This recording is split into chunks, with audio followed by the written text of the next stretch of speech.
Papa, j'ai besoin de cette guérison.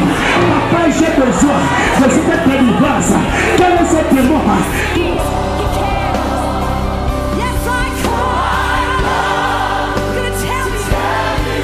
Jean chapitre 10, verset 14 à 15.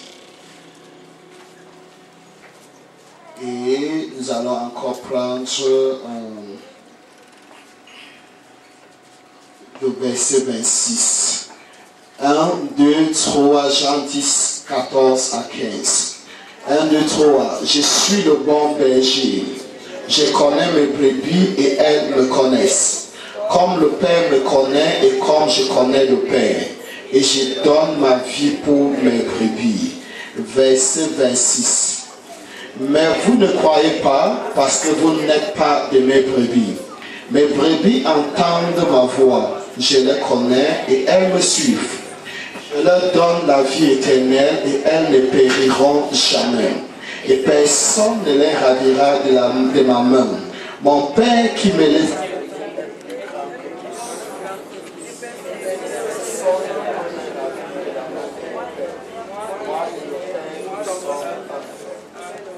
Verset 31. Alors les Juifs prirent de nouveau les pierres pour la prière. Jésus leur dit, je vous ai fait voir plusieurs bonnes œuvres venant de mon Père, pour laquelle vous ne pouvez la prier. Les Juifs lui répondirent, tu es pour une bonne œuvre que nous te lapidons, mais pour un blasphème, parce que toi qui es un homme, tu te fais Dieu.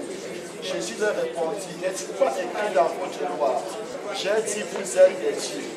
Si elle a appelé Dieu ça à qui la parole de Dieu a été adressée, si l'écriture ne peut être anéantie, c'est lui que le Père a sanctifié et envoyé dans le monde pour lui dire tu blasphèmes. C'est là parce que j'ai dit je suis le Fils de Dieu. Amen. Nous venons de lire, Jésus a dit que nous sommes, qu'il nous connaît et nous le connaissons. Il dit, moi et le Père, nous sommes un. Et à cause de cela, les Juifs cherchent à le lapider. Et Jésus va les faire comprendre qu'il a fait plusieurs bonnes œuvres au nom de son Père, pour laquelle ces personnes veulent le lapider. Et les Juifs vont lui répondre, ce n'est pas pour une bonne œuvre que nous te lapidons, mais c'est pour un blasphème. Car toi qui es un homme, tu te fais Dieu, ou bien tu te fais égal à Dieu. Et Jésus a dit, il est écrit, n'est-il pas écrit dans votre loi que vous êtes des dieux? Et s'il appelait Dieu ceux à qui la parole de Dieu a été adressée, et si l'écriture ne peut être anéantie, comment dites-vous je blasphème? Parce que j'ai dit je suis le Fils de Dieu. Tu dois comprendre que chaque fois que la Bible dit que Jésus est Dieu, ou que Jésus dit que je suis le Fils de Dieu, la connotation hébraïque veut tout simplement dire que Jésus est Dieu. Amen. Est-ce que je suis en train de me faire comprendre? Il dit, moi et le Père, nous sommes un. Quand il dit nous sommes un, il est en train de dire qu'il est le Fils de Dieu. Et s'il est le Fils de Dieu, cela implique automatiquement qu'il est Dieu. Et c'est ce que les Juifs n'arrivent pas à concevoir. C'est ce que les Juifs ont de la peine à accepter. Et tu dois comprendre qu'il en va de même avec toi. Parce que ce qui est vrai pour Jésus est aussi vrai avec toi. Et la Bible dit que nous sommes des fils de Dieu. Et cela implique tout simplement que nous sommes Dieu. Est-ce que je parle à quelqu'un? Je crois que le plus grand problème du christianisme, c'est que nous ne parvenons pas à saisir les deux types de vie. Nous avons une vie naturelle et nous avons une vie spirituelle.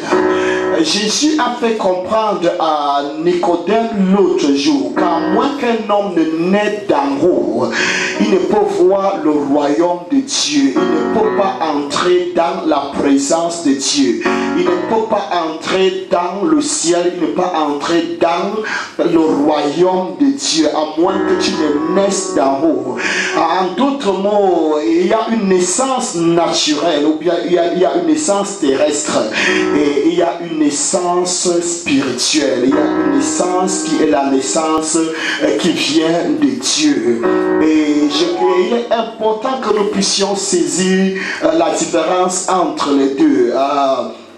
Jésus va faire comprendre à Nicodème que ce qui est né de la chair est chair et ce qui est né de l'esprit est esprit. Celui qui est né de la chair s'appelle le Fils de l'homme. C'est pour ça que tu vas entendre dans Ézéchiel, Dieu va dire à Ézéchiel, Fils de l'homme, tourne ta face vers l'Égypte, prophétise. Fils de l'homme, ces ossements peut-il revivre? Pourquoi? Parce qu'il est né de la chair. Et celui qui est né de l'esprit est appelé Fils de Dieu. Est-ce que tu es en train de me saisir? J'aimerais que tu puisses comprendre la différence des deux. Celui qui est né de la chair est fils de l'homme. Celui qui est né de l'esprit est fils de Dieu. Selon la loi de Genèse, chaque espèce reproduira son espèce, ou chaque espèce reproduit son espèce. Ça peut être dur pour comprendre, mais cela est facile comme bonjour.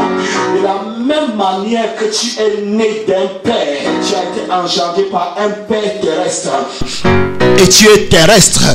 De la même manière, tu as été engendré par le ciel et tu es céleste.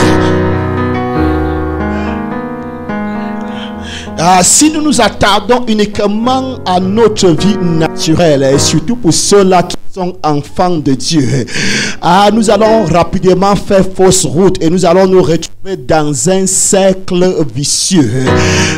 Parce que aujourd'hui à l'église, c'est désolé, c'est bizarre de constater que ceux-là qui sont nés d'en haut, ceux-là qui ne sont pas nés de l'homme, ceux-là qui sont nés de Dieu, rentre encore dans le plan naturel et commence à faire des choses du naturel, telles que l'esprit ancestral, l'esprit du grand-père, l'esprit de l'arrière-arrière-grand-mère est en train de te suivre. Pourquoi? Parce que ta vie est beaucoup plus focalisée sur ta personne naturelle. Mais si tu arrives à comprendre que tu es beaucoup plus surnaturel que naturel, et dans le surnaturel, il n'y a pas de grands-parents, il y a seulement le Père, notre Père qui est dans les cieux. Il n'y a pas notre grand-père, il y a juste notre Père. Et par conséquent, donc, je ne connais rien qui est appelé esprit ancestral ou bien lien ancestral. Je suis de l'espèce de Dieu. Si Dieu ne peut pas être lié, par conséquent, je ne saurais être lié. Si Dieu ne peut pas être possédé, par conséquent, je ne saurais être possédé. La Bible dit que tu connaîtras la vérité et la vérité te rendra libre. L'homme est influencé par ce qu'il voit et ce qu'il entend. On a plusieurs enfants de Dieu qui vont délivrance en délivrance, de cul d'âme en cul d'âme, beaucoup de choses. Et pourquoi? Parce que ces personnes pendant longtemps ont écouté les mensonges et ces mensonges ont fini par les influencer et la personne croit finalement qu'elle est possédée, et parce que la personne croit qu'elle est possédée, la personne expérimente automatiquement la possession. Je suivais un documentaire à la télé. Le présentateur faisait comprendre qu'il y a des personnes qui ont avoué des crimes qui n'ont pas fait ces crimes.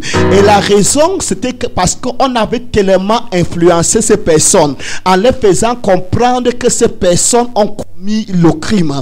Et à force de les faire entendre cela, ces personnes se sont retrouvées à un moment de croire que réellement elles ont commis ces crimes.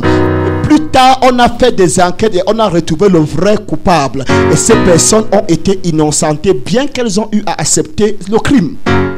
À force d'entendre, à force de les faire comprendre que ce sont ces personnes, elles ont fini par accepter le crime. Et dans le plan intellectuel, dans le plan dans leur esprit, ces personnes finalement ont été convaincues qu'en réalité, elles ont fait ce crime. Et c'est Hitler qui disait qu'à force de répéter le même mensonge aux oreilles du peuple, le peuple finira par l'accepter. Et à force de répéter aux pentecôtistes qui sont possédés, ils finissent par accepter qu'ils sont possédés et se mettent à genoux comme prix pour eux. Mais la Bible dit que nous, ceux qui sont en Christ, sont une nouvelle créature. Les choses anciennes sont passées. Voici, toutes choses sont devenues nouvelles. Nous sommes de la race de Dieu. Nous sommes de l'espèce de Dieu. Nous sommes de la nature de Dieu. Ce qui tue les autres ne peut pas te tuer. Ce qui influence les autres ne saurait t'influencer, parce que toi et le Père, vous êtes un. Oh my God, I feel it here. Jésus a dit, toi en moi et moi en eux, afin qu'ils soient parfaitement un, comme nous sommes un. Toi et Jésus et le Père sont un. Et si Jésus est Dieu et Jésus te dit que toi et lui, vous êtes un, cela implique automatiquement que tu as été élevé à la place, au stade de Dieu. Oh God, help me. Il dit, je connais mes brebis et mes brebis me connaissent. Comme je connais le Père et comme le Père me connaît. De la même manière que je connais le Père, de la même manière je connais mes brebis et mes brebis me connaissent. En d'autres mots, donc, il y a similitude entre le Père et moi. Et par conséquent, il y a similitude entre mes brebis et moi. Si je suis un avec le Père et que mes brebis sont un avec moi, par conséquent, mes brebis sont un aussi avec le Père. Oh God, help me here, help me here. Ce qui est vrai en lui est aussi vrai avec toi. Écoutez-moi bien. Jean-Baptiste va dire ceci. Celui que Dieu a envoyé dit les paroles de Dieu, parce que Dieu ne lui donne pas l'esprit avec mesure. En d'autres mots, Jean-Baptiste reconnaît que l'esprit qu'il a été quantifié. Il avait une mesure de l'esprit. Mais pour Jésus, Jésus n'avait pas une mesure. L'esprit qui était en Jésus était infini. Jean-Baptiste disait que non, malgré toute l'onction d'Élie, il avait juste une mesure de l'esprit. Malgré toute l'onction d'Élisée, il avait juste une mesure de l'esprit. Malgré toute l'onction de Moïse, il avait juste une mesure de l'esprit. Malgré toute l'onction de Daniel, de Joseph et tout cela que tu peux mentionner, Gédéon, ils avaient juste une mesure de l'esprit. Mais celui que Dieu a envoyé a dit les paroles de Dieu, car Dieu ne lui donne pas l'esprit avec mesure. Et si Jésus a dit, de même que le Père m'a envoyé, je vous ai envoyé, par conséquent, l'esprit qui est en toi ne saurait être mesuré. Fille de Holy Spirit. Oh God. Si Dieu t'a envoyé, si Dieu a envoyé Jésus avec la parole de Dieu, et dit que Dieu ne lui donne pas l'esprit avec mesure, et si Jésus est Dieu et que Jésus t'a envoyé, par conséquent Dieu t'a envoyé, et tu dis les paroles de Dieu, alors l'esprit qui t'est donné ne saurait être quantifié. L'esprit que Dieu t'a donné ne saurait être mesuré. Le même esprit qui était en Christ est le même esprit qui est en toi. Rien de plus et rien de moins. Fille de Holy Ghost. Cette réalité était si dure. Cette réalité est si dure. Était si dure. Parce qu'auparavant c'était juste dans la tradition orale. Le livre de Jean n'était pas encore écrit. C'était juste la tradition orale. Et des personnes acceptaient, mais avaient des problèmes à comprendre. Et Paul donc a écrit quelle est envers nous l'infinie grandeur de sa puissance, manifestant avec efficacité par la vertu de sa force.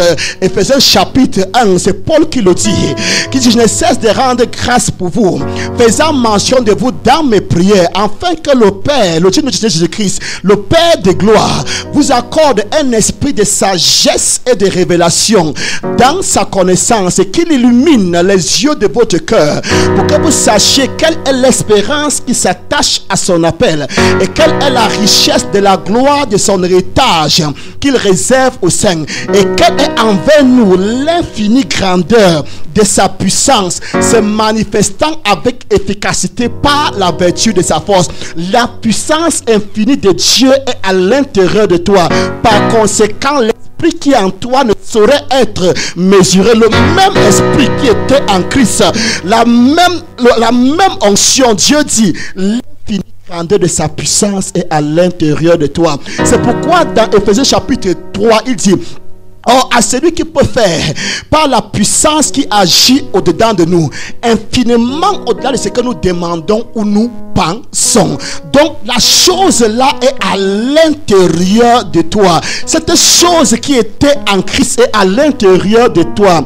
Il dit: l'esprit qui a rejeté Christ d'entre les morts donnera aussi la vie à notre corps mortel.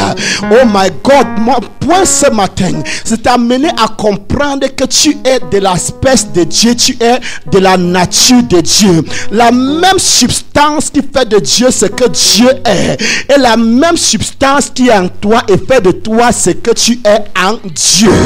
Je ne sais pas si je parle à quelqu'un ce matin. Oh my God, n'a-t-il pas dit l'autre jour dans Ésaïe chapitre 51, il dit: portez le regard sur le rocher où vous avez été taillé. Portez le regard sur le rocher d'où vous avez été taillé. Il dit: portez sur le creux où vous avez, de la fosse où vous avez été tiré. Le rocher là, c'est, il dit, en Christ, vous avez été taillé. Vous avez été créé en Jésus-Christ. Il dit: portez le regard sur ce rocher. En d'autres mots, portez le regard sur Christ. De Christ, vous avez été tiré. De Christ, vous avez été taillé. Ce qui est vrai pour ce rocher est aussi vrai pour vous. Oh God, help us in here. Portez le regard sur le rocher d'où vous avez été taillé. Écoute-moi très bien. Comment pourrais-je expliquer cela? Seigneur, aide-moi. Oh God, quand on parle d'un rocher, il s'agit d'une grande montagne en roche, comment dire, en pierre, si je peux expliquer de la sorte. Il dit: la personne qui a été taillé à partir de cet rocher, ou bien la chose qui a été taillée à partir du grand rocher, il n'y a pas une différence entre cette personne ou bien cette chose et le rocher en question, parce que si on enlève, si on le remet dans le trou où il a été tiré, il devient un avec ce rocher. Oh my God, I don't know if I'm making sense in here. Il dit: portez le regard sur le rocher d'où vous avez été taillé. Ce qui est vrai pour ce rocher est vrai avec vous. Vous êtes de la même substance, vous êtes de la même nature. L'expérience de ce rocher est ton expérience. Oh God, I don't know if I'm talking in here. Oh God, il dit: mon Père agit jusqu'à présent, moi aussi j'agis. La Bible dit: à cause de cela, les Juifs cherchaient encore plus à le tuer, non seulement parce qu'il violait le sabbat, mais parce qu'il appelait Dieu son propre Père, se faisant égal à Dieu. Donc quand un homme appelle Dieu son Père, il est en train de dire tout simplement qu'il est Dieu. Oh God, help me here. help me in here, help me in here. À tous ceux qui l'ont reçu, oh God, à ceux qui croient en son nom, elle leur a donné le pouvoir de devenir enfants de Dieu, lesquels sont nés non du sang, ni de la volonté de la chair, ni de la volonté de l'homme, mais de Dieu. Et nous avons dit que le mot essousia veut dire juridiction. Le mot essousia veut dire super humain. Le mot essousia veut dire surnaturel. Le mot essousia veut dire habilité, capacité. En d'autres mots, à tous ceux qui l'ont reçu, il leur a fait super humain. Ou en d'autres mots, il les a amenés à être Dieu. Est-ce que je parle à toi ce matin? Pour que tu sois appelé enfant de Dieu, tu as quitté le naturel pour le surnaturel. La Bible dit dans Zacharie chapitre 12, je crois verset 1 ou verset 2, il dit Dieu forme l'esprit de l'homme dans les reins de l'homme. Et si Dieu forme l'esprit de l'homme dans les reins de l'homme, Dieu forme l'esprit de Dieu dans les reins de Dieu. Oh God, help me in here. Ah, il a dit, vous avez été créé en Jésus-Christ pour les bonnes œuvres. C'est en Jésus que tu as été créé. Il s'agit d'une création à partir de rien, parce que personne ne peut voir Dieu. Dieu est invisible. Dieu n'est pas une substance que l'on peut toucher. À partir de rien, Dieu est et il existe. Il n'a pas été créé, et tu as été créé par l'incréé. Mais lorsque tu examines le mot originel grec, Dieu dit ceux que nous avons été créés en Jésus-Christ. Ce mot créé ne veut dire pas vraiment créé tel que tu entends là. Il s'agit là d'une créature à partir de rien. Il dit ceux qui sont en Christ sont une nouvelle créature. Les choses anciennes sont passées. Quand il dit une nouvelle créature, le mot grec ne veut dire pas que tu as été créé. Il s'agit d'un acte par lequel, à partir de rien, Dieu crée une personne, ou bien Dieu infuse la vie qui n'a pas été créée dans une personne. Tu n'es pas une nouvelle créature à partir du... ce n'est pas nouvelle par rapport au temps. Est-ce que je me fais comprendre? Tu n'es pas nouvelle par rapport au temps, mais tu es une nouvelle créature par rapport à l'échange qui s'est produit. Quand je quitte une maison en location, je vais dans une autre maison. On dira qu'il a occupé une nouvelle maison. Mais la chose qui est vraie et réelle, c'est qu'avant que je n'arrive, la maison était déjà là. Elle est nouvelle tout simplement par rapport au temps où j'entre dans la maison. Quand Dieu dit que tu es une nouvelle créature, c'est tout simplement par rapport au temps où tu entres dans l'infini. En réalité, l'infini n'a pas été créé. Am I making sense? Est-ce que je parle à quelqu'un? Est-ce que je parle à quelqu'un?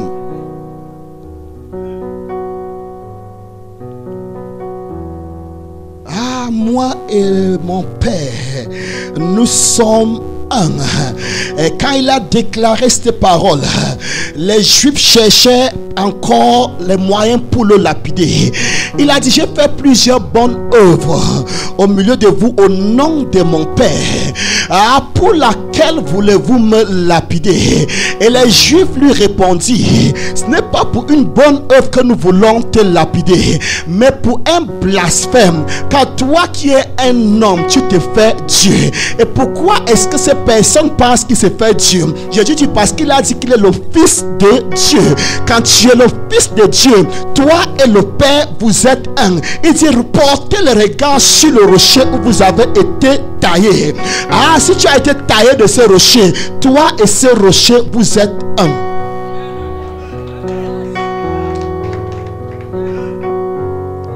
Am I talking in the room? Est-ce que je parle ici dedans? Est-ce que je suis en train de parler à quelqu'un ici?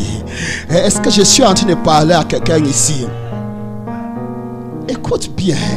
Il dit, et envers nous qui croyons, l'infinie grandeur de sa puissance se manifestant avec efficacité par la vertu de sa force, tel est envers nous, que Dieu ouvre notre homme intérieur pour que nous puissions comprendre que l'infinie grandeur de sa puissance qui l'amena à marcher sur la mer est la même puissance qui est à l'intérieur de nous.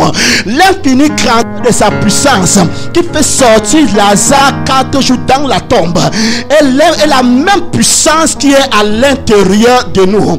L'infinie grandeur de sa puissance qui l'amena à ressusciter les morts, à ouvrir les yeux des aveugles, à délier la langue des muets, à ouvrir les oreilles des sourds. Il dit la même puissance est à l'intérieur de toi et de moi.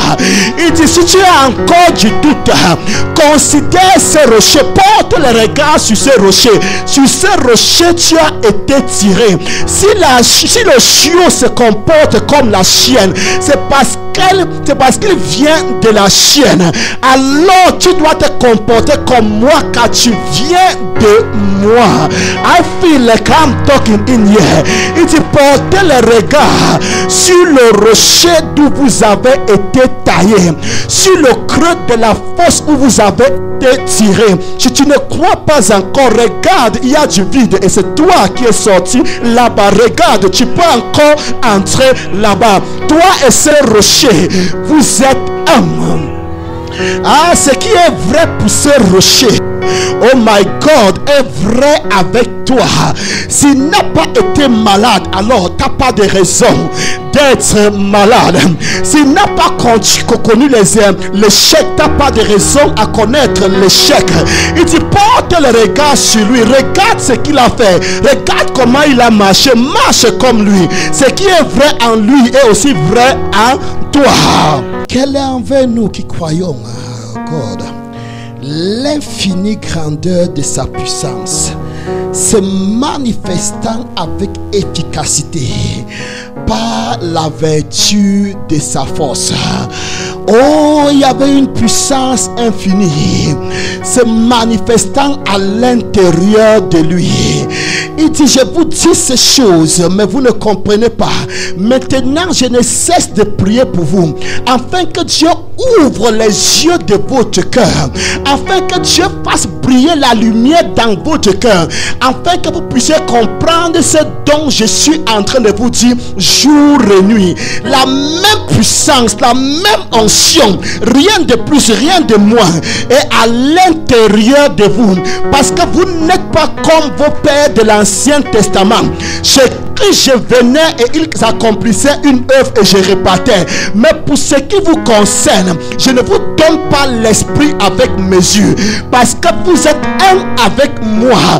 Ils ne sont pas sortis du rocher, mais vous êtes sortis du rocher. Quand je marchais avec eux, j'étais le rocher qui les suivait. Mais quand je marche avec vous, je suis le rocher qui est à l'intérieur de vous. Et vous êtes à l'intérieur de moi. La Bible dit qu'il était le rocher qui les suivait. Mais pour ce qui te concerne, il n'est pas le rocher là qui te suit, mais il est le rocher qui est à l'intérieur de toi. Et tu es à l'intérieur de lui. Il est en toi et tu es en lui. Toi et lui, vous êtes un. Est-ce que tu sais qu'une telle déclaration n'a pas apparu dans l'Ancien Testament? C'est pourquoi les Juifs cherchent à le lapider. Comment toi qui es un homme, tu te fais Dieu, parce que tu as dit toi et le Père, vous êtes un. Ils comprenaient qu'il voulait dire qu'il est Dieu. En d'autres mots, Jésus voulait les comprendre que le temps est arrivé où l'homme sera Dieu et Dieu sera l'homme, où l'homme sera en Dieu et Dieu sera en l'homme, afin qu'il soit un avec le Père, ou bien qu'il soit Dieu. I feel like I'm talking in here.